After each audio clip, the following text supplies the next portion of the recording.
لا حول ولا قوة إلا بالله العلي العظيم. أعوذ بالله السميع العليم من الشيطان اللعين الرجيم. بسم الله الرحمن الرحيم. الحمد لله رب العالمين. الصلاة والسلام على أشرف الأنبياء والمرسلين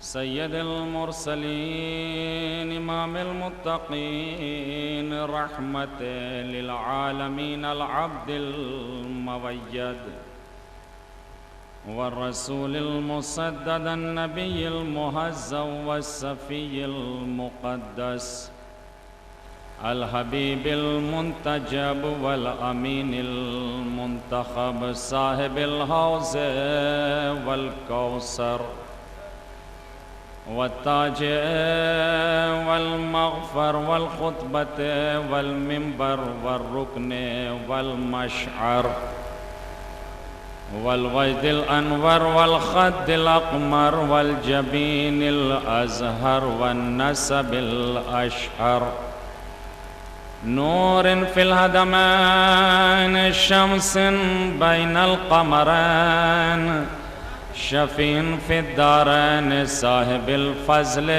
والعطاء والجود والسخاء والتذكرة والبكاء والشيوع والدواء والإنابة والصفاء والحوض واللواء والنور والضياء وقائد الخلق يوم الجزاء سراج الأصفياء تاج الأولياء إمام الأتقياء خاتم الأنبياء محمد المصطفى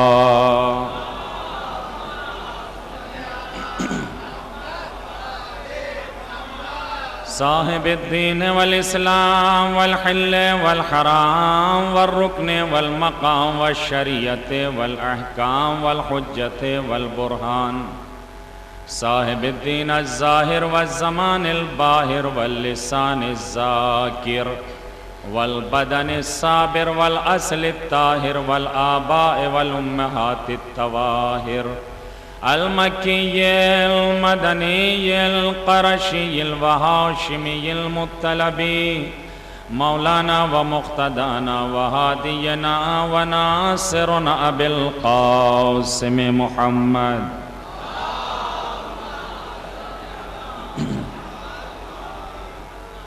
وآله الطيبين الطاهرين المعصومين المظلومين المنتجبين المنتخبين ولعنة الله على أعدائهم أجمعين من يومنا هذا إلى قيام يوم الدين.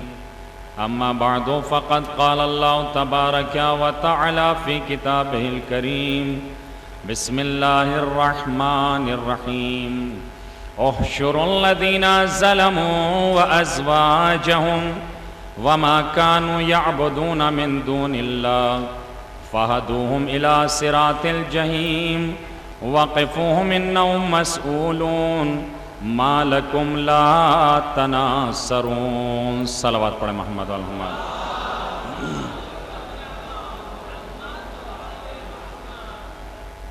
اعزان گرامی بزرگان قوم و ملت، علماء کرام تشریف فرما ہیں، صاحبان علم و فہم، یہ واقعی ہمارا شرف ہے اور ہر اس انسان کی قسمت ہے کہ جو اس بارگاہ میں چل کر آ جائے، ورنہ لاکھوں کروڑوں افراد ایسے ہیں کہ مال ہوتے ہوئے، دولت ہوتے ہوئے، سب کچھ ہوتے ہوئے انہیں توفیق نہیں ہو پاتی کہ وہ در علی پر اپنی پیشانی کو خم کر سکے. انسان کو شکر ادا کرنا چاہیے کہ جو اس در پر آ گیا، حقیقت میں مولا کی طرف سے اس کا بلاوا آ گیا، اور جو درگاہ نجف ہند میں آ گیا، انشاءاللہ پروردگار عالم ایک روز ایسا کرے گا کہ خود نجف اشرف سے آپ کا بلاوا آئے گا کہ اے میرے چاہنے والے میرے در کی چوکھٹ کو چوم لے۔ عزیزان گرامی، میرے بزرگوں، میرے جوانوں، انسان جب گھر سے چلتا ہے بڑی آرزویں لے کر آتا ہے، بڑی تمنائیں لے کر آتا ہے، اس لیے کہ چاہے بچہ ہو، بڑا ہو، بوڑھا ہو، جوان ہو، بوڑھے کی حسرت یہ ہوتی ہے کہ میں پہنچ جاؤں، نہ وہ درد کا احساس کرتا ہے، نہ تکلیف کا احساس کرتا ہے، نہ اسے گرمی کا احساس ہوتا ہے، اس لیے کہ جہاں پر ولایت آل محمد کی حدت مل رہی ہو اور آل محمد کی محبت کے ذریعے اسے زندگی مل رہی ہو، تو پھر اس کے سامنے نہ کوئی تکلیف، نہ کوئی پریشانی، نہ کوئی مصیبت، اس لیے کہ جب وہ اپنا قدم نکال کے گھر سے چلتا ہے اور اس کا قصد اور ارادہ یہ رہتا ہے کہ میں اپنے امام کی زیارت کے لیے جا رہا ہوں، تو اب وہ تنہا نہیں جاتا ہے، داہنی طرف بھی فرشتے رہتے ہیں، بائیں طرف بھی فرشتے رہتے ہیں، آگے آگے بھی فرشتے رہتے ہیں، پیچھے پیچھے بھی فرشتے رہتے ہیں۔ ایک صلوات دیجئے محمد و آل محمد۔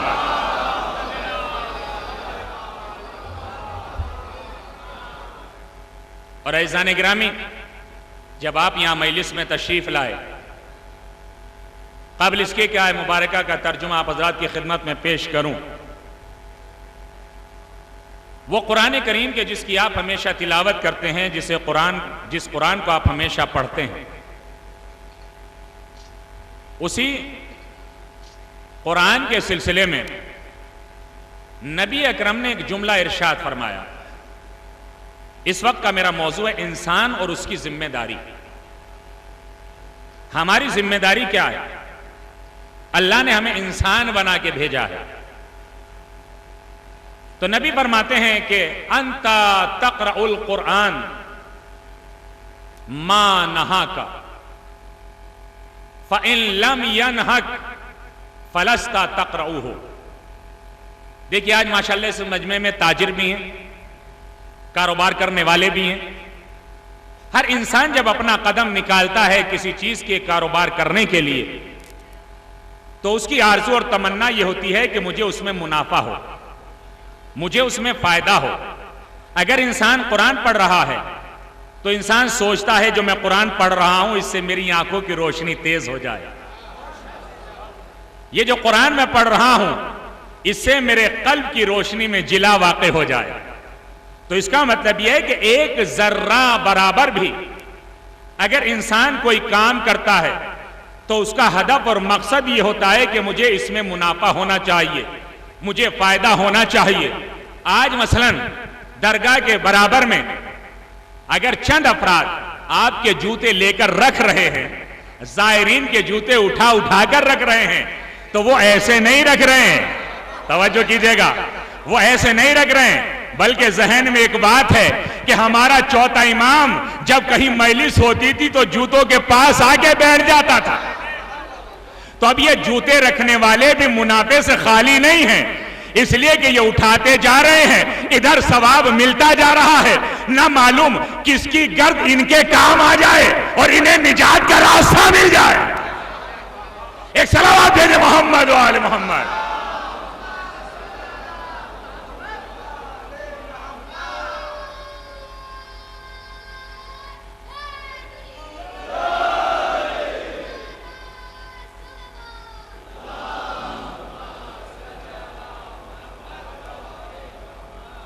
تو آپ قرآن پڑھتے ہیں، قرآن پڑھنے کا فائدہ تو ہونا چاہیے نا۔ نبی فرماتے ہیں کہ انت تقرأ القرآن، دیکھو جب تم قرآن پڑھو گے تو قرآن کا ایک فائدہ ہے، قرآن کا فائدہ یہ ہے کہ جب تم قرآن پڑھو گے تو قرآن تمہیں گناہوں سے دور رکھے گا۔ ایک صلوات پڑھیں آپ حضرات محمد و آل محمد۔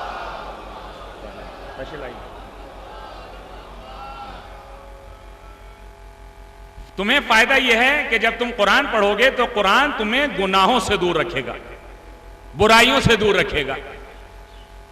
پھر حضرت فرماتے ہیں فَإِن لَمْ يَنْهَكْ، اگر قرآن پڑھنے کے بعد تم گناہوں سے دور نہیں ہوئے، برائیوں سے دور نہیں ہوئے، اچھے راستے کی طرف نہیں چلے، تو فلستا تقرؤہ، تو گویا ایسا ہے کہ تم نے قرآن پڑھا ہی نہیں۔ توجہ کیجئے گا، تم نے قرآن پڑھا ہی نہیں۔ آپ ہزاروں کلومیٹر سے چل کر آ رہے ہیں، کوئی 100 کلومیٹر سے چل کے آ رہا ہے، کوئی 500 کلومیٹر سے چل کے آ رہا ہے، اپنے دل میں ایک آرزو لے کر آ رہا ہے، تو یاد رکھیے نبی نے کہا کہ قرآن صامت کے پڑھنے کا فائدہ یہ ہے کہ تم گناہوں سے دور رہو گے، برائیوں سے دور رہو گے۔ اگر قرآن پڑھنے کے بعد تم گناہوں سے نہیں بچے، برائیوں سے نہیں بچے، اچھائیوں کی طرف نہیں گئے، تو اس کا مطلب یہ ہے کہ تم نے قرآن نہیں پڑھا۔ تو جب قرآن صامت کا اتنا بڑا فائدہ کہ انسان گناہوں سے بچے گا، برائیوں سے بچے گا، تو قرآن ناطق سننے کا کتنا بڑا فائدہ۔ ایک صلوات دے محمد و آل محمد۔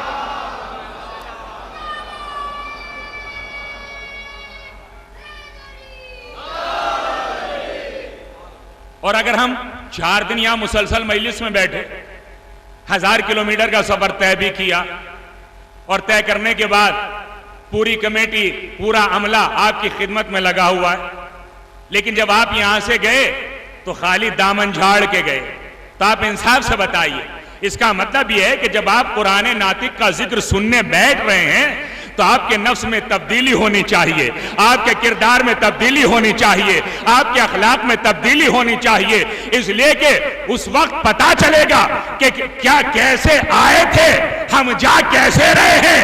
اگر ہم برے بن کے آئے تھے اور برے بن کر چلے گئے تو کوئی فائدہ نہیں ہوا، برے بن کے آئے، اچھے بن کے چلے گئے تو دنیا بھی سنور گئی، آخرت بھی سنور گئی۔ ایک صلوات دے محمد و آل محمد۔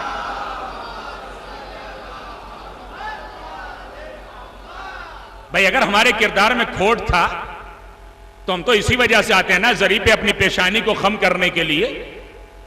بھائی آج کیا ضرورت ہے؟ اتنا عملہ آپ کی خدمت میں لگا ہوا، یہ پوری کمیٹی آپ کی خدمت میں لگی ہوئی ہے، اتنے افراد آپ کی خدمت میں لگے ہوئے ہیں، کیوں؟ نہ معلوم کون سے زائر کی خدمت کے ذریعے ہماری زہرا خوش ہو جائیں، نہ معلوم کس زائر کی خدمت کے ذریعے علی کا پیغام آپ کی خدمت میں پہنچ جائے کہ میں تم سے خوش ہو گیا۔ اس لیے کہ آپ کو کیا معلوم ہے کہ کس کے پہلو میں کون سا امام آگے بیٹھ گیا ہے؟ آپ کو کیا معلوم ہے کہ کس کے پہلو میں بی بی سیدہ اور زینب آگے بیٹھ گئی ہے؟ اس لیے کہ یہ کسی کو نہیں معلوم ہے، لیکن اگر مجلس قبول ہو جائے تو ہماری محنت بھی قبول ہو جاتی ہے۔ تو یاد رکھیے انسان کی ذمہ داری کیا ہے؟ انسان کی ذمہ داری یہ ہے اپنے کردار کو دیکھے، اپنی سیرت کو دیکھے، اپنے اخلاق کو دیکھے۔ اگر اس کے اندر اخلاق میں تبدیلی آ گئی، سیرت میں تبدیلی آ گئی اور اس کے کردار میں تبدیلی آ گئی تو سنیے اور سمجھیے کہ مجلس کا سننے کا بھی فائدہ ہے، بیٹھنے کا بھی فائدہ ہے۔ اسی چیز کو اللہ نے اپنے اس کلام بلاغت میں ارشاد فرمایا، احشر الذین ظلموا۔ جب قیامت کا دن ہوگا اللہ کہے گا ظالموں کو پکڑو، وازواجہم، اور انہیں پکڑو کہ جو ظالموں کے شریک ہیں، وما کانوا یعبدون من دون اللہ، خالی ظالم کو نہیں، ظالم کے ساتھی کو بھی پکڑو، اور انہیں بھی پکڑو کہ جو اللہ کو چھوڑ کر دوسروں کی عبادت کرتے ہیں۔ بھائی دوسروں کی عبادت کیا؟ آپ سوچنے لگے بھائی فلاں آدمی ہے، اگر وہ نہ ہوتا تو میرا رزق کیسے چلتا؟ رزق کا وعدہ اللہ نے کیا ہے، اسے وسیلہ ضرور بنا دیا۔ توجہ کیجئے گا، اسے تمہارے لیے وسیلہ ضرور بنا دیا، لیکن رازق اللہ ہے۔ تو اللہ کہتا ہے جو اللہ کو چھوڑ کر دوسروں کی عبادت کرتے ہیں انہیں بھی پکڑو۔ ہوگا کیا؟ ظالم کو پکڑنے کے بعد، ظالم کے ساتھی کو پکڑنے کے بعد بھائی ہوگا کیا؟ فَهَدُوهُمْ إِلَىٰ صِرَاطِ الْجَحِيمِ، اللہ کہتا ہے کہ ان کی گردنوں کو پکڑ پکڑ کے جہنم کی طرف ہکاؤ۔ یہ جو دنیا کہتی ہے نا کہ یزید تو ظالم نہیں تھا، توجہ کیجئے گا، یزید تو ظالم نہیں، اس نے کوئی گناہ نہیں کیا، اس نے امام کا قتل نہیں کیا، اس نے حسین کا قتل نہیں کیا، تو یہ تمام افراد اس آیت کی طرف توجہ کریں، اس لیے کہ خالی ظالم نہیں پکڑا جائے گا، ظالم کے ساتھی بھی پکڑے جائیں گے۔ تو جو یزید کے کردار پہ راضی رہا وہ بھی ظالم کہلایا جائے گا۔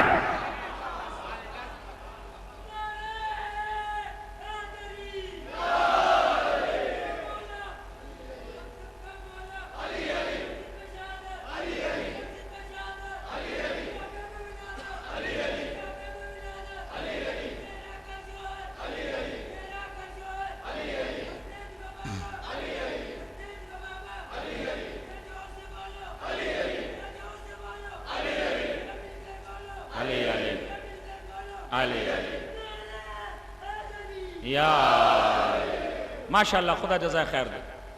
فَهْدُوهُمْ إِلَىٰ صِرَاطِ الْجَحِيمِ، ان کی گردنوں کو پکڑ کے انہیں جہنم کی طرف ہنکاؤ۔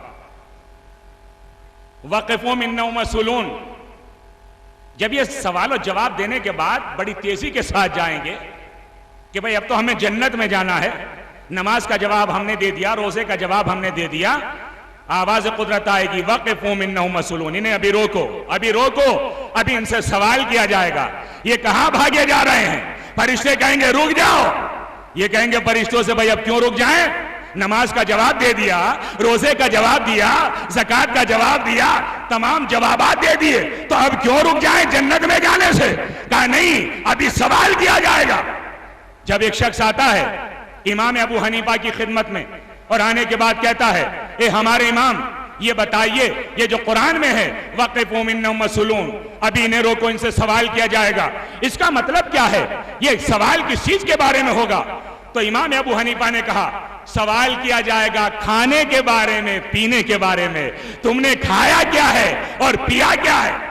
یہ شخص سننے کے بعد آتا ہے چھٹے امام کی خدمت میں اور آنے کے بعد کہتا ہے مولا سے میرے آقا یہ فرما دیجئے اس آیت کا مطلب کیا ہے، یہ سوال کس چیز کے بارے میں ہوگا؟ تو مولا فرماتے ہیں تیرے پیر و مرشد نے کیا کہا، اس نے کیا جواب دیا؟ کہا مولا اس نے تو کہا ہے کھانے کے بارے میں سوال ہوگا، پینے کے بارے میں سوال ہوگا۔ تو میرا مولا فرماتا ہے وہ اللہ ہی کیا کہ جو کھلا کے سوال کرے، پلا کے سوال کرے۔ مولا فرماتے ہیں وہ اللہ ہی کیا ہے جو کھلا کے سوال کرے، پلا کے سوال کرے۔ کہا مولا پھر کس چیز کے بارے میں سوال ہوگا؟ چھٹے امام فرماتے ہیں نہ کھانے کے بارے میں سوال ہوگا، نہ پینے کے بارے میں سوال ہوگا، نہ خرچ کرنے کے بارے میں سوال ہوگا۔ کہا مولا پھر کس چیز کے بارے میں؟ مولا فرماتے ہیں سوال ہوگا ہماری ولایت کے بارے میں کہ ہماری ولایت رکھتے تھے یا نہیں رکھتے تھے۔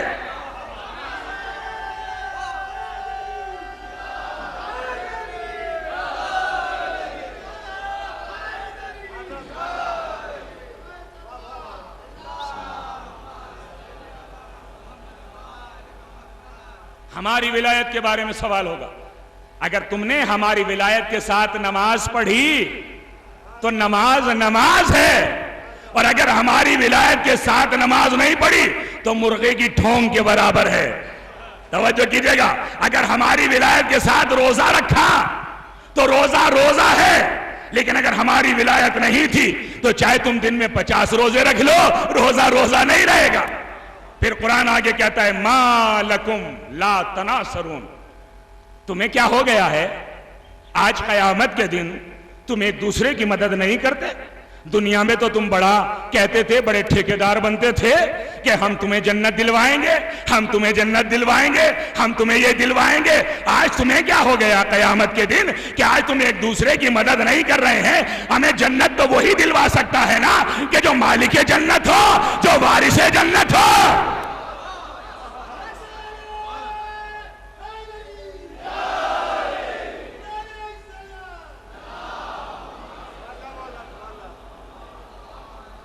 اس لیے کہ دروازوں کو کھٹ کھٹا کے جو جنتیں بانٹتے پھر رہے ہیں پہلے وہ خود جنت میں چلے جائیں۔ اس لیے کہ جنت تو وہی دلوا سکتا ہے جو اسے مانتا ہوگا کہ جو مالک جنت ہوگا۔ کوثر تو اسے مل سکتا ہے جو جس کو مانتا ہو کہ جو مالک کوثر ہو۔ اس لیے کہ ان کے بغیر نہ جنت مل سکتی ہے نہ تمہیں دنیا میں سکون مل سکتا ہے۔ اگر دنیا کا سکون چاہیے تو اہل بیت سے محبت کر لو، جنت چاہیے تو اہل بیت سے محبت کر لو۔ ایک صلوات دے کہ محمد و آل محمد۔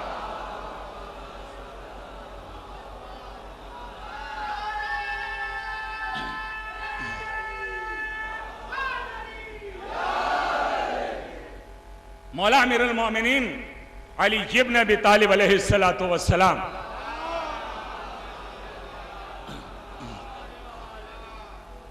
حضرت فرماتے ہیں، توجہ کیجئے گا،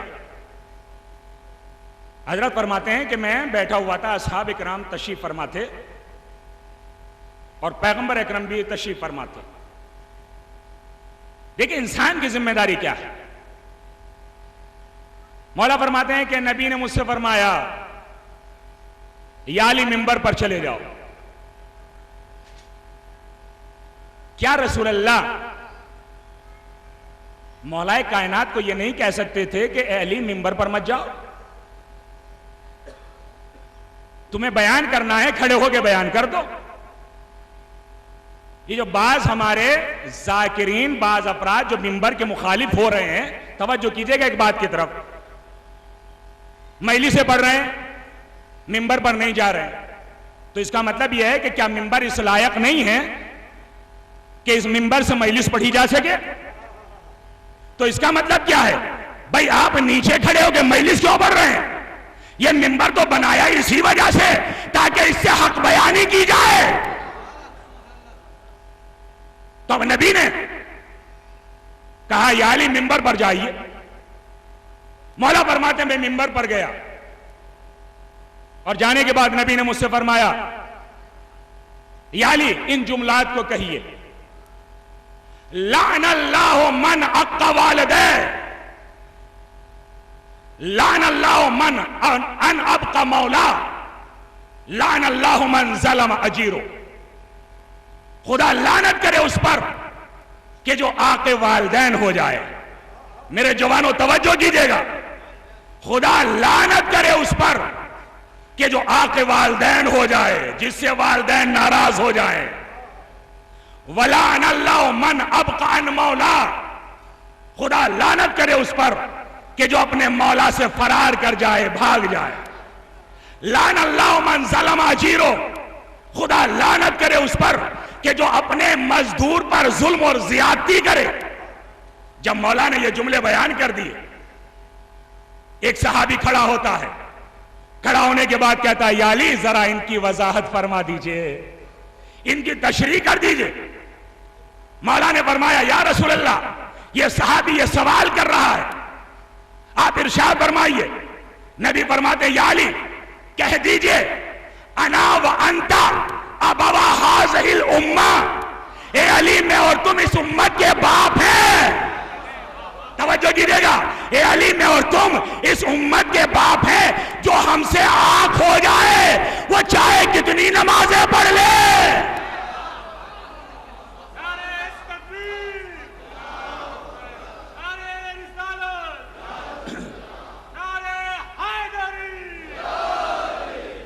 بھائی حکم کیا ہے؟ اگر ہمارے جیسے ماں باپ کسی کو آگ کر دیں، شریعت کیا کہتی ہے؟ احادیث میں کیا ہے؟ وہ چاہے کتنی نمازیں پڑھ لے، روزے رکھ لے، ایک پہاڑ کے برابر خدا کی راہ میں خیرات کر دے، اللہ اس کے عمل کو قبول نہیں کرے گا۔ تو اگر حقیقی والدین، حقیقی باپ یعنی محمد و علی اگر کسی سے ناراض ہو جائے، کسی کو وہ آگ کر دے، تو نہ اس کی دنیا رہتی ہے نہ آخرت رہتی ہے۔ پھر علی فرماتے ہیں، نبی فرماتے ہیں یا علی کہیے لعن اللہ من ابق عن مولا، خدا لعنت کرے اس پر کہ جو اپنے مولا سے فرار کر جائے۔ نبی فرماتے ہیں یا علی کہیے انا و انتا مولایا ہذہ الامہ، اے علی میں اور تم اس امت کے مولا ہیں، اس امت کے آقا ہیں۔ جو ہم سے فرار کرے گا اس کے اوپر خدا کی لعنت ہے۔ پھر حضرت فرماتے ہیں کہ یا علی انا و انتا اجیرن ہذہ الامہ، اے علی میں اور تم اس امت کے اجیر ہیں، اس امت کے مزدور ہیں۔ جو ہماری مزدوری نہیں دے گا خدا اس کے اوپر لعنت کرے۔ تو نبی نے مزدوری کیا مانگی؟ دولت نہیں مانگی، سلطنت نہیں مانگی، حکومت نہیں مانگی، وقار نہیں مانگا، کردار نہیں مانگا۔ نبی نے کہا میرے اہل بیت سے محبت کر لو۔ ایک صلوات دے دے محمد و آل محمد۔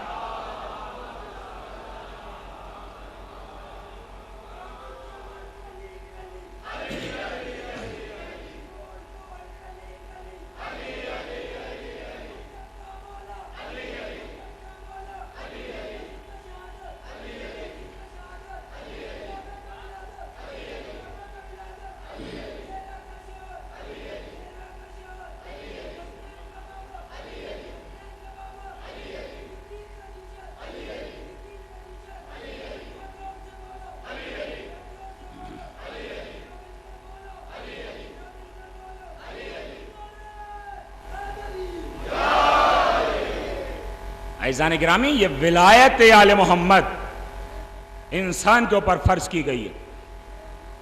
نبی فرماتے ہیں کہ فرضت حب علی ابن ابی طالب علی اہل السماوات والارض ولم آت فیہ رخصت.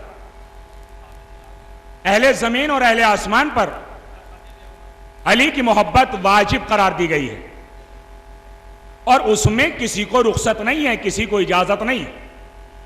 ماشاءاللہ علماء کرام صاحبان علم و فہم ہیں.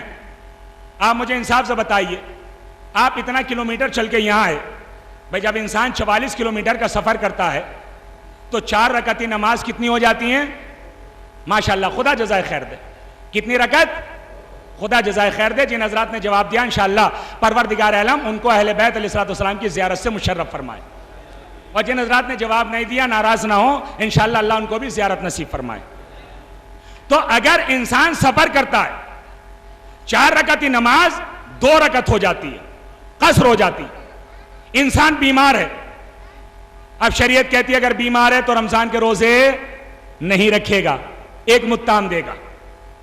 اگر انسان مستطیع نہیں تو اس کے اوپر حج واجب نہیں، لیکن اگر پیسہ ہو گیا تب اس کے اوپر حج واجب ہو گیا. لیکن انسان کے اوپر یہ تمام احکامات جب ہوں گے لاگو کہ جب انسان بالغ ہو جائے گا. 15 سال اور 9 سال، لڑکی 9 سال، لڑکا 15 سال. لیکن آپ انصاف سے بتائیے، کیا 9 سال سے پہلے، کیا 15 سال سے پہلے آپ اپنے بیٹے کے اوپر سختی کریں گے کہ تم واجب کی نیت سے نماز پڑھو، واجب کی نیت سے روزہ رکھو؟ آپ اختیار تو دے سکتے ہیں، تم نماز پڑھنا چاہو پڑھ لو، لیکن وہ بچہ واجب کی نیت سے نماز نہیں پڑھ سکتا. احکام شریعت 15 سال میں لاگو ہوں گے، اس کے بعد لاگو ہوں گے. لیکن آپ انصاف سے بتائیے، جب انسان سفر میں گیا، نماز 4 کے بجائے 2 ہو گئی، انسان بیمار ہو گیا، روزے ساقط ہو گئے، لیکن محبت علی ایسی ہے، توجہ کیجیے گا، محبت علی ایسی ہے، نہ بیمار پہ ساقط ہے نہ بچے پہ ساقط ہے. اس میں عمر کی شرط نہیں ہے کہ 15 سال کا بالغ ہو جائے گا تو علی سے محبت کرے گا، بلکہ علی کی محبت بچے کے لیے بھی ہے، جوان کے لیے بھی ہے، بوڑھے کے لیے بھی ہے. ایک صلوات دے محمد و آل محمد.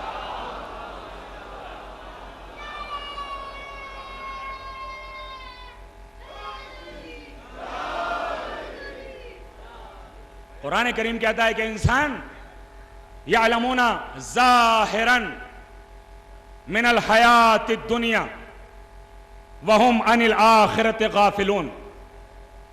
انسان سمجھتا ہے یہ دنیاوی زندگی، یہی ہماری ظاہری حیات ہے، اور انسان آخرت سے غافل ہو جاتا ہے، بھول جاتا ہے آخرت. لیکن پھر دوسری جگہ اللہ نے قرآن کریم میں کہا کہ من عارض عن ذکری فإن له معیشة ضنکا نحشرہ یوم القیامت اعمی. دیکھو جو میرے ذکر سے اعراض کرے گا، جو میرے ذکر سے بچے گا، جو میرے ذکر سے پرہیز کرے گا، جو انسان بھی میرے ذکر سے دور رہے گا تو ہم اس کی زندگی کو سخت بنا دیں گے. اب انسان یہ نہ سوچے کہ میرے روزگار میں سختی کیوں ہے، میرے گھر میں بیماریاں کیوں ہیں، میں پریشان کیوں ہوں، میری اولاد پریشان کیوں ہے. ارے آیت قرآن پڑھو، تمہیں پتا چل جائے گا. تو خالی ذکر الہی نماز پڑھنا نہیں ہے، بلکہ اہل بیت کا ذکر کرنا بھی خدا کا ذکر ہے. تو ناشرہ الیوم القیامہ اعمی. جو میرے ذکر سے اعراض کرتے ہیں، جو میرے ذکر سے پرہیز کرتے ہیں، ہم قیامت کے دن انہیں اندھا محشور کریں گے، انہیں اندھا اٹھائیں گے. ممکن ہے دنیا میں تو وہ بینا ہوں، بڑی بڑی آنکھیں ہوں، لیکن جب قیامت کے دن انہیں اٹھایا جائے گا تو انہیں اندھا اٹھایا جائے گا. پھر قرآن کریم کہتا ہے ان السمع والبصر والفؤاد کل اولئک کان عنہ مسئولا. اے انسان، تو اپنے کو سوچتا ہے تیری حقیقت کیا ہے، تیرا وقار کیا ہے، تیرا کردار کیا ہے، تیری سیرت کیا ہے. سن ہم سے کہ تیری سیرت کیا ہے. اس لیے کہ قیامت کے دن سماعت سے سوال ہوگا، بصارت سے سوال ہوگا، دل سے سوال ہوگا، ان چیزوں سے سوال کیا جائے گا. کیوں سوال کیا جائے گا؟ بھائی ہم تو یہی کہیں گے نا، اے پروردگار ہم نے ان کانوں سے تیرا کلام سنا، تیرے ولیوں کا ذکر سنا، ہم نے ان کانوں کو غلط استعمال نہیں کیا، بلکہ ان کانوں کے ذریعے تیرا ذکر سنتے تھے، تیرا کلام سنتے تھے، تیرے ولیوں کا ذکر سنتے تھے، ان آنکھوں کے ذریعے تیرے ولی کے روضہ انور کی زیارت کری، ہم نے بیت اللہ کی زیارت کری، اور اس دل کو ہم نے کسی اور کو نہیں دیا، بلکہ ہم نے اس دل کو اہل بیت کی محبت کے لیے وقف کر دیا۔ ایک صلوات دے محمد و آل محمد۔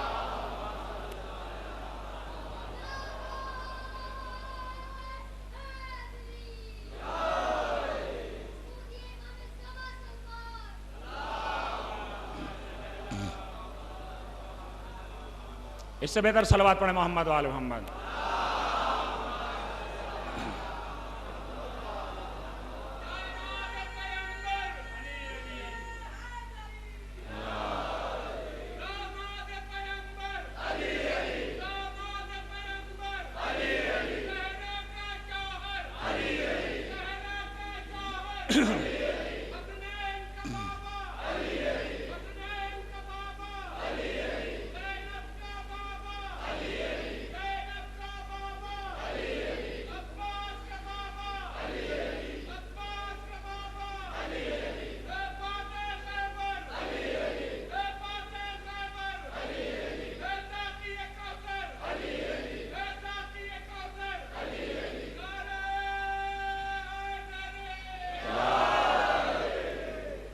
مولا امیر المومنین انسان کے لیے فرماتے ہیں قبیح بذل عقل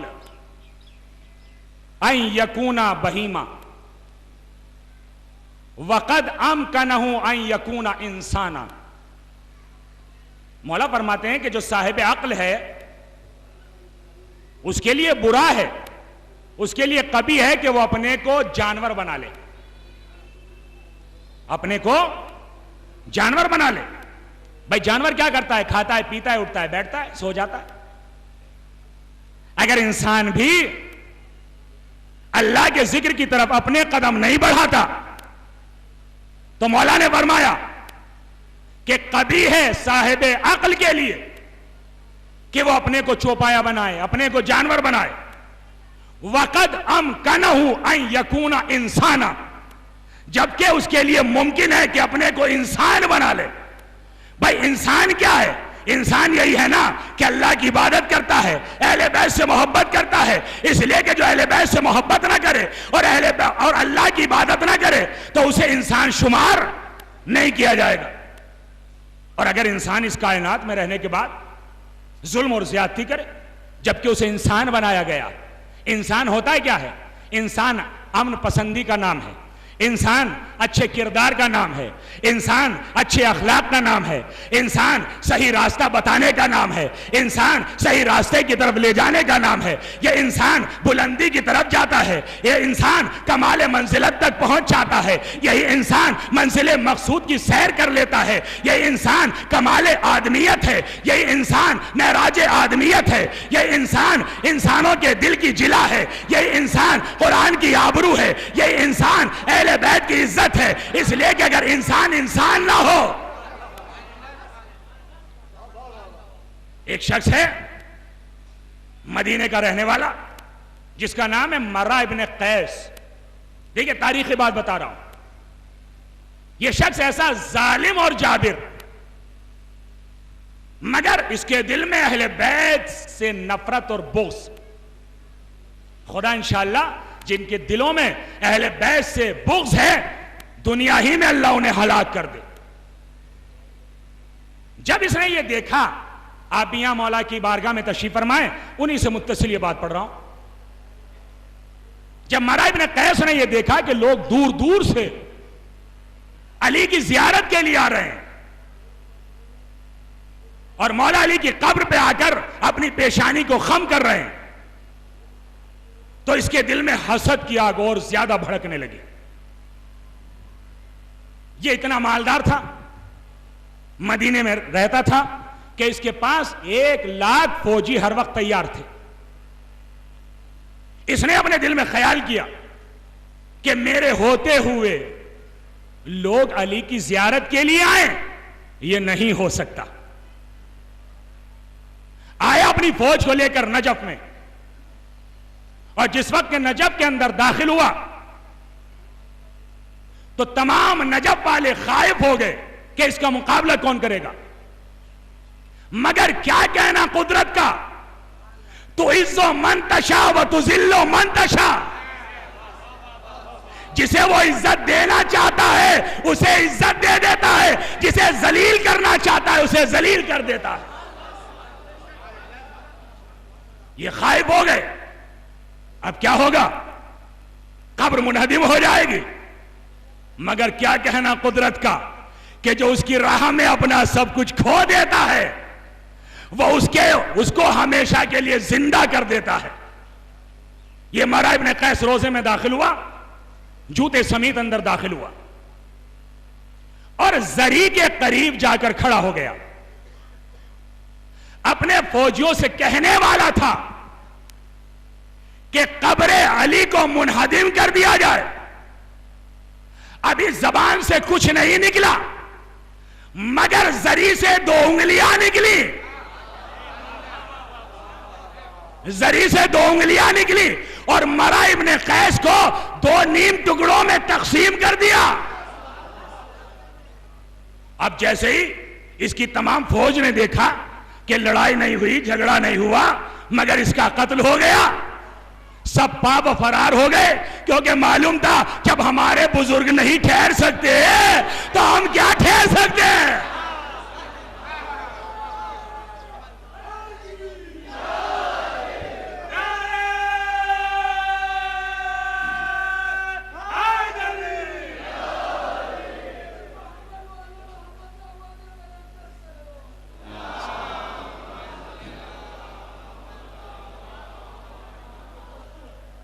اب اس کی لاش کو اٹھا کے باہر ڈال دیا گیا۔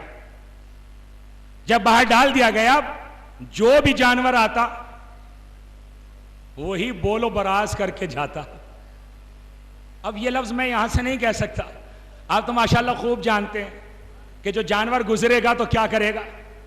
اب جو بھی جانور ادھر سے گزر رہا تھا وہی اپنا کام کر کے جا رہا تھا تاکہ دنیا عبرت حاصل کر لے کہ جو علی کے مقابلے میں آتا ہے اس کا دنیا میں یہی حال ہوتا ہے۔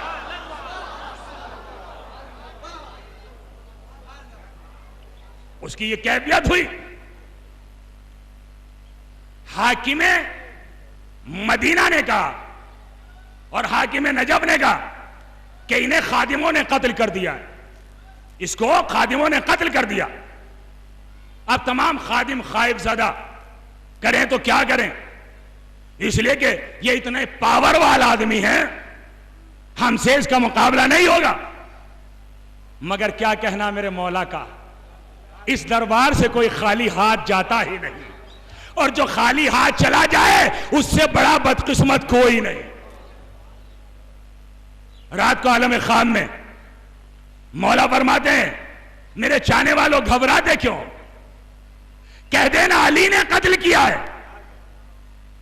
کہا مولا اس کا ثبوت کیا ہے؟ کہا ثبوت یہ ہے دونوں ٹکڑوں کو وزن کر لینا، ہائے ہائے، دونوں ٹکڑوں کا وزن کر لینا، اگر برابر اتر جائے تو علی نے قتل کیا ہے، اگر ذرہ برابر بھی فرق ہو جائے تو کسی اور نے قتل کیا ہے۔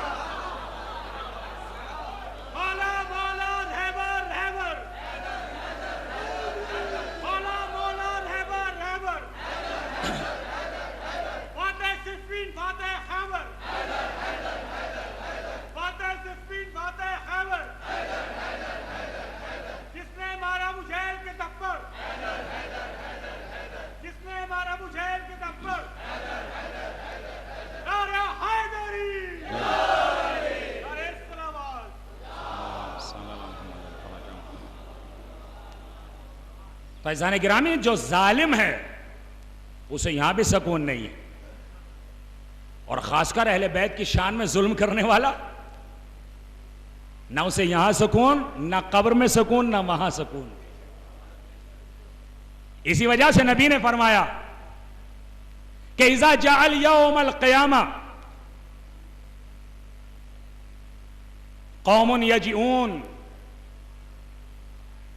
وَلَهُم مِّنَ الْحَسَنَاتِ أَمْثَالِ الْجِبَالِ فَيَجْعَلُهَا هَبَاءً مَّنثُورًا ثُمَّ يُعْمَرُ بِهِمْ إِلَى النَّارِ۔ نبی فرماتے ہیں جب قیامت کا دن ہوگا تو ایک قوم ایسی آئے گی کہ جن کے اعمال نیک پہاڑوں کی طرح ہوں گے۔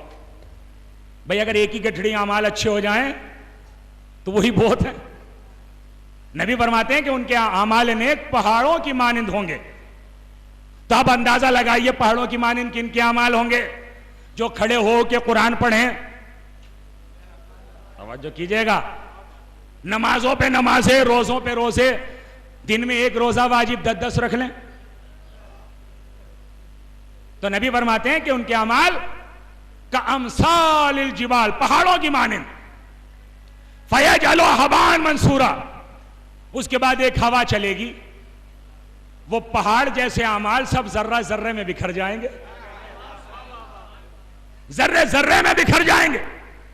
ثُمَّ يُعْمَرُ بِهِمْ إِلَى النَّارِ، پھر حکم دیا جائے گا کہ ان کی گردنیں پکڑ کے جہنم میں ڈال دو۔ اے پروردگار، انہوں نے تو بڑے اعمال کیے، بڑے نیک اعمال کیے، پہاڑوں کی مانند نیک اعمال، لیکن ذرے میں تمام اعمال بکھر گئے۔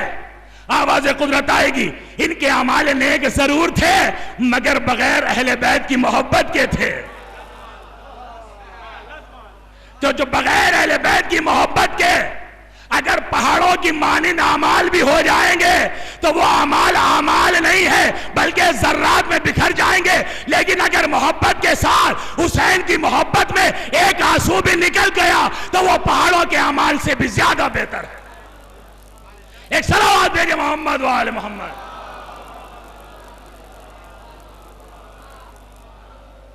اور اس سے بہتر صلوات پڑھے محمد وآل محمد۔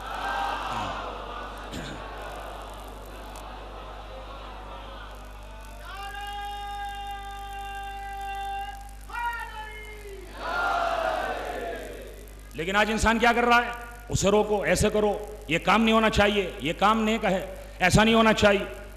مگر یاد رکھیں، معصوم فرماتے ہیں جو انسان نیک کام کی بنیاد رکھ دیتا ہے اس کے مرنے کے بعد اگر قیامت تک بھی کوئی اس کے اوپر عمل کرے گا تو بنیاد رکھنے والے کا نامہ اعمال بند نہیں ہوگا، اس کے نامہ اعمال میں لکھا جاتا رہے گا۔ لیکن اگر کسی نے برائی کی بنیاد رکھ دی تو قیامت تک اگر اس پر ایک بھی آدمی عمل کرنے والا ہوگا تو اس کے نامہ اعمال میں گناہ لکھے جاتے رہیں گے۔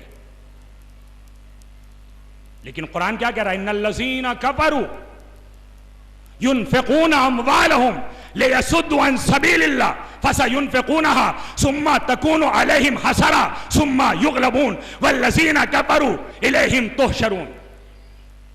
وہ لوگ کہ جنہوں نے کفر کیا، الذین ينفقون اموالهم، یہ وہ لوگ ہیں کہ جو اپنا مال خرچ کرتے ہیں، اپنی دولت خرچ کرتے ہیں۔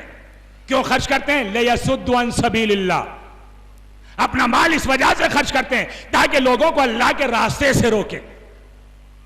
فَسَيُنْفِقُونَهَا، پھر وہ مال خرچ کر دیتے ہیں۔ ثُمَّ تَكُونُ عَلَيْهِمْ حَسَرَةٌ، پھر انہیں ندامت ہوتی ہے، پریشانی ہوتی ہے کہ ہم نے اتنا مال کیوں خرچ کر دیا، ہم نے اپنا مال کیوں لٹا دیا۔ آج ساری دنیا اسی وجہ سے تو پریشان ہے کہ بھائی ہم اتنا خرچ کر رہے ہیں، اتنا خرچ کر رہے ہیں، اتنا خرچ کر رہے ہیں، مگر شیعت میں کیا مسئلہ ہے؟ اس عزاداری میں آخر بات کیا ہے؟ ہم اتنا خرچ کر رہے ہیں روکنے کے لیے، مگر یہ تھوڑا سا خرچ کرتے ہیں اسے باقی رکھنے کے لیے، ہمارا مال ختم ہو جاتا ہے، حسرت باقی رہ جاتی ہے۔ ایک صلوات دے دے محمد وآل محمد۔ اور اس سے بہتر صلوات پڑھے محمد وآل محمد۔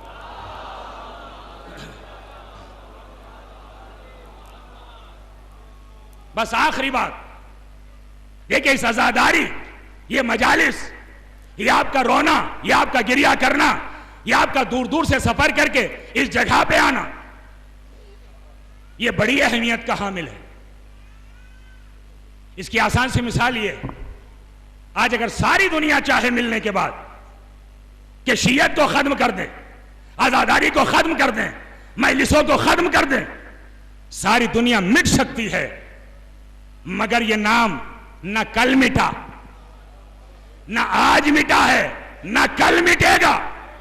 اس لیے کہ جس ذکر کی ذمہ داری اللہ نے لی ہے، دیکھیں آسان سی مثال ہے، پانی بہتا ہے، دریا میں بہ رہا ہے، نہر میں جاری ہے، مگر جب تک آپ اس سے چھیڑ چھاڑ نہیں کریں گے پانی سکون کے ساتھ بہتا رہے گا، پانی رواں دواں رہے گا۔ جب تک آپ چھیڑ چھاڑ نہیں کریں گے، توجہ کیجئے گا، لیکن اگر آپ نے باندھ لگا دیا، پانی کے لیے رکاوٹ کر دی، تو اب یہی وہ پانی ہے کہ جو سکون سے بہ رہا تھا، مگر جیسے ہی آپ نے روکنے کی کوشش کی، اب یہی پانی کناروں کو توڑ کے نکلے گا، دریا سے نکلے گا، صحرا میں پہنچے گا، جنگل میں پہنچے گا، گھروں میں پہنچے گا۔ تو دنیا والے یاد رکھے، اگر تم عزاداری کو روکنے کی کوشش کرو گے تو جس طریقے سے پانی جنگل میں، صحرا میں، گھر میں، در در میں، اسی طریقے عزائے حسین بھی ساری دنیا میں نظر آئے گی، نہ یہ بند ہو سکی نہ بند ہو پائے گی۔ ایک صلوات بھیج محمد وآل محمد۔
خدا انشاءاللہ جزائے خیر عنایت فرمائے۔ لیکن عزیزان گرامی، میرے بزرگوں، میرے جوانوں، ہم اس بارگاہ میں آئے ہیں تاکہ یہاں سے کچھ لے کر جائیں۔ لیکن انسان، ہماری ماں بہنیں، ہمارے جوان، ہمارے بزرگ، کون ایسا ہے کہ جو اپنے دل میں آرزو نہیں رکھتا؟ لیکن اگر اس بارگاہ میں آپ سکینہ کا واسطہ دے کے دعا کر لیں،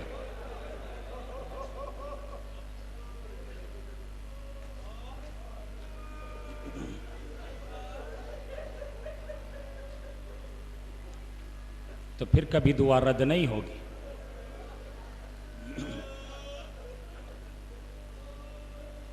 شیخ جعفر شوستری فرماتے ہیں، جب کہیں مجلس برپا ہوتی ہے تو کوئی آئے یا نہ آئے، شام سے زینب آ جاتی ہیں اور بقی سے شکستہ پہلو آ جاتی ہے۔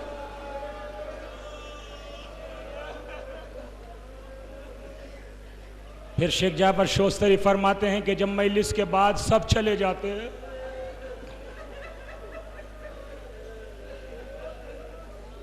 تو بی بی زینب مادر گرامی سے کہتی ہے، اے مادر گرامی،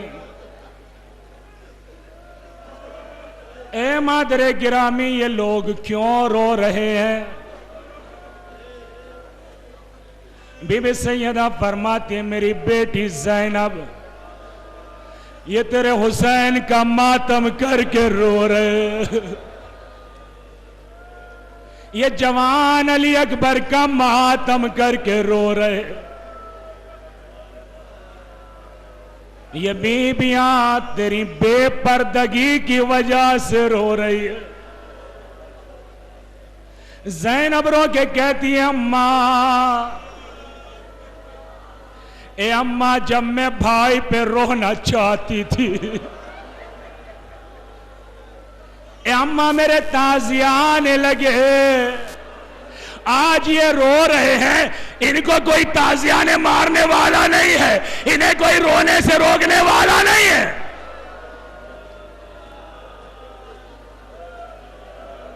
جزاکم اللہ خیر الجزا. ایسا آپ کی آواز سے بلند ہوئی. دیکھیں مجلس کا ماحصل رونا اور گریہ ہے. یہ آپ کے آنسو رومال سیدہ کی زینت ہے، اور اس بارگاہ میں بیٹھے ہوئے ہیں کہ جس نے رو کے دختر رسول سے ایک جملہ کہا تھا، اے دختر رسول مجھے معاف کر دینا. جب زہرا کا پہلو ٹوٹ گیا تو علی نے رو کے ایک جملہ کہا، زہرا مجھے معاف کر دینا. میرے گھر میں تماچا لگا، میرے گھر میں پسلی ٹوٹ گئی، میرے گھر میں پہلو ٹوٹ گیا.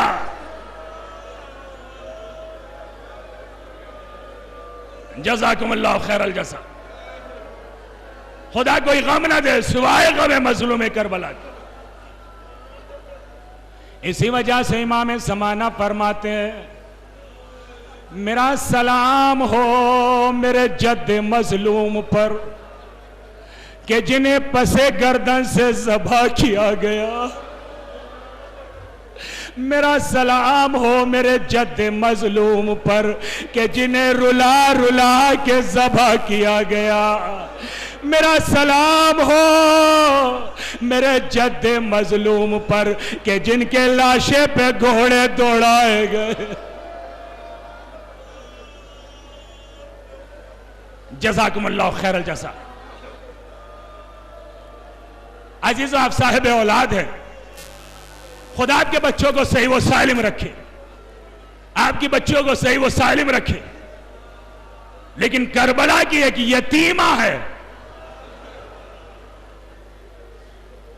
کیا آپ اپنی بیٹی سے محبت نہیں کرتے؟ آپ بھی تو بڑا چاہتے ہیں نا اپنی بیٹی کو. بیٹی بھی باپ سے بڑی محبت کرتی ہے، مگر کربلا کا باپ اور بیٹی عجیب ہے. جب حسین جانے لگے، حسین فرماتے میرے اس پہ باوفا میری آخری سواری ہے، اس کے بعد حسین تجھ پر سوار نہیں ہوگا. ایک مرتبہ گھوڑے نے اشارہ کیا. اب جو حسین نے دیکھا 4 برس کی بچی سکینہ سمو سے لپٹ کے کہتی ہے، میرے بابا کے گھوڑے، میرے بابا کو مقتل میں نہ لے جا، ارے میں یتیم ہو جاؤں گی. جو صبح سے گیا میرا بھائی اکبر گیا، سینے پہ برچھی کھا گیا. دیکھیں گھٹ کر پرسہ نہ دیجئے، گھٹ کر پرسہ نہ دیجئے. آپ کو پرسہ دینا ہے، امام زمانہ کو پرسہ دینا ہے، علی کی بارگاہ میں پرسہ دینا ہے. حسین گھوڑے سے اترے، بیٹی کو سینے سے لگایا. لگانے کے بعد فرماتے میری لاڈلی سکینہ میں جا رہا ہوں. کہ بابا جو صبح سے گیا واپس نہیں آیا. حسین رو کے فرماتے میری بیٹی سکینہ کیا تمہیں معلوم ہے کہ تمہاری ولادت کیسے ہوئی؟ سکینہ کہتی ہے بابا کیسے؟ حسین رو کے فرماتے بیٹی جب میں راتوں کو نماز شب پڑھتا تھا تو اللہ سے ایک دعا کرتا تھا، پروردگار مجھے ایک صابرہ بیٹی عطا کر، مجھے ایک مظلومہ بیٹی عطا کر. اے میری بیٹی سکینہ تیری ولادت ہوئی.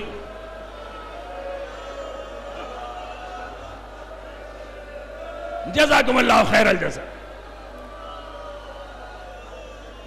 میری بیٹی تیری ولادت ہوئی. سکینہ کہتی ہے بابا میں آپ کو جانے سے منع نہیں کرتی لیکن ایک بار مجھے سینے پہ سلا لیجئے. اولاد والو پیاس کا تصور کرو, گرمی کا عالم, جلتی ریت پہ حسین لیٹ گئے, سکینہ کو سینے پہ لٹا لیا, حسین کی پیاس کا عالم کیا ہوا ہوگا؟ جزاکم اللہ خیر الجزا. عزیزو دیکھیں ایک نفسیاتی جملہ کہنے جا رہا ہوں. آپ گاڑی چلاتے ہیں نا, اگر آپ سڑک پہ دیکھتے ہیں کوئی جانور مرا پڑا ہے تو آپ کا نفس گوارا نہیں کرتا کہ آپ اس جانور پر سے گاڑی اتارے بچا کے نکال لیتے تاکہ اس کی لاش پاش پاش نہ ہو, اس کی لاش ذروں میں تبدیل نہ ہو. مگر آئے فاطمہ کا لاش, ارے کربلا کا میدان,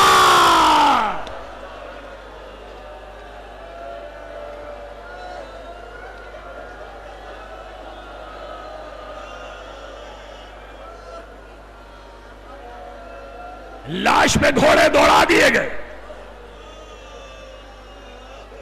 عزیزان گرامی یہ لٹا ہوا قافلہ چلا. شیخ جعفر شوستری فرماتے ہیں کہ جب آپ جنازے کو لے جاتے ہیں تو میت کو منزل دی جاتی ہے, آپ ڈائریکٹ قبر میں نہیں اتارتے. کیوں ایسا کرتے ہیں؟ تاکہ جانے والا مانوس ہو جائے. شیخ جعفر شوستری فرماتے ہیں سر حسین کو بھی جگہ جگہ منزل دی گئی, کبھی دارالامارہ پہ منزل دی گئی, کبھی تندور میں رکھ کے منزل دی گئی, کبھی تشت میں رکھ کے منزل دی گئی, کبھی درخت پہ لٹکا کے منزل دی گئی.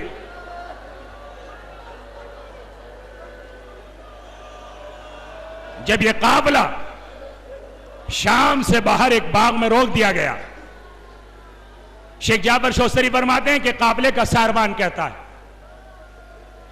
سر حسین کو درخت میں لٹکا دیا گیا, بیویاں ایک طرف بیٹھ گئیں, لیکن جب رات کا سناٹا چھانے لگا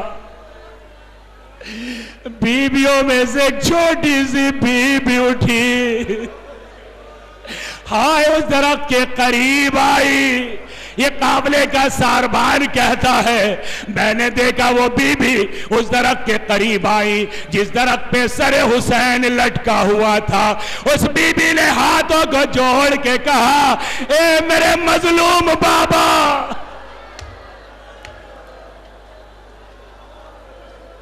اے میرے پیاسے بابا, اے بابا میرا دل چاہتا ہے کہ آپ کے رخسار کو بوسہ دوں بابا, لیکن بابا کیا کروں, میرا قد چھوٹا ہے, آپ کا سر اونچا ہے. ساربان کہتا ہے اس بچی کے یہ جملہ کہنے تھے. ایک مرتبہ سر حسین آہستہ آہستہ آیا,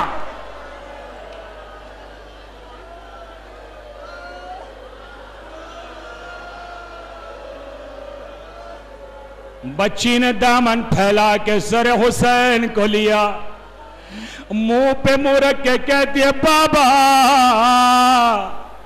اے میرے مظلوم بابا میرے تماچے لگے, اے میرے بابا پھوپھی اماں کے تازیے آنے لگے, بابا بھیا کے ہاتھوں میں ہتھکڑیاں, پاؤں میں بیڑیاں, گلے میں خاردار, تو اے بابا ہمارے خیمے جل گئے. جزاکم اللہ خیر الجزا. بس ایسو آخری روایت, اس کے بعد انشاءاللہ ختم دعا. روتے ہوئے آپ اپنی منتوں کو, اپنی حاجتوں کو اپنے ذہن میں رکھیے گا, اس لیے کہ میں جناب سکینہ کے مسائل اسی وجہ سے پڑھ رہا ہوں تاکہ آپ کی دعا قبول ہو جائے. تاریخ کہتی ہے جب زندان شام میں اہل بیت کو مقید کر دیا گیا. تو سکینہ نے شام کے وقت کچھ بچوں کو دیکھا کہ جو بچے جا رہے ہیں. سکینہ رو کے کہتی ہے پھوپھی اماں یہ بچے کہاں جا رہے ہیں؟ زینب کہتی ہے بیٹی یہ بچے اپنے اپنے گھر جا رہے ہیں. کتاب صاحب عصفور لکھتے ہیں سکینہ رو کے کہتی ہے پھوپھی اماں ہم اپنے گھر کب جائیں گے؟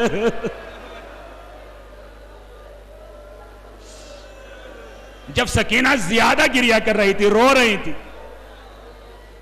اور سر حسین زندان میں لایا گیا ہے، تو معلوم ہے سکینہ نے کیا باتیں کی؟ کتاب صاحب عصفور لکھتے ہیں سکینہ نے اپنی آغوش میں سر حسین کو لیا. لینے کے بعد رو کے کہتی ہے بابا. ایک دختر آ کے مجھ سے کہتی ہے اے بچی آپ کے بابا کہاں ہے؟ بابا میں نے اس بچی سے کہا میرا بابا سفر میں ہے. وہ بچی رو کے کہتی ہے کہ تم اپنے بابا سے کب ملی تھی؟ اے بابا میں نے رو کے کہا مجھے مدت ہو گئی، میں اپنے بابا سے نہیں ملی.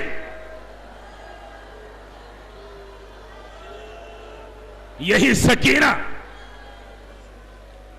پھوپھی اماں سے کہتی ہے پھوپھی اماں میری وصیت ہے میری شہادت کے بعد اگر یزید کفن بھیجے تو کفن نہ لیجیے گا. آخری جملات ہے عزیزو. پھوپھی اماں دوسری وصیت یہ ہے کہ پیاس کے مارے میرے بدن کی ہڈیاں سوکھ گئی ہیں. پھوپھی اماں اگر ہو سکے تو میری جنازہ ارے نرم زمین میں دفن کر دینا.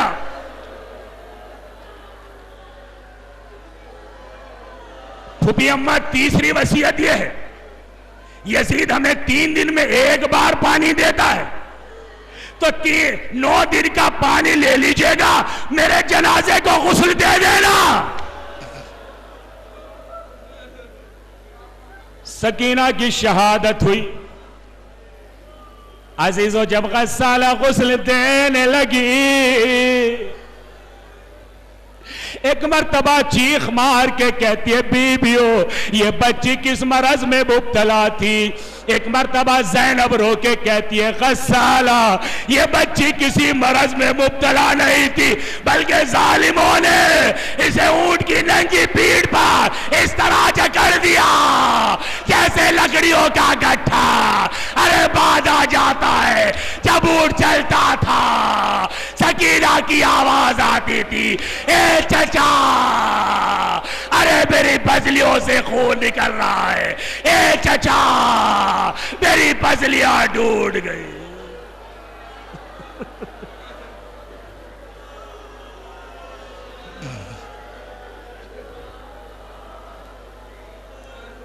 پروردگارہ تجھے واسطہ محمد و آل محمد کا ہماری اس مجلس کو درجہ قبولیت عنایت فرما.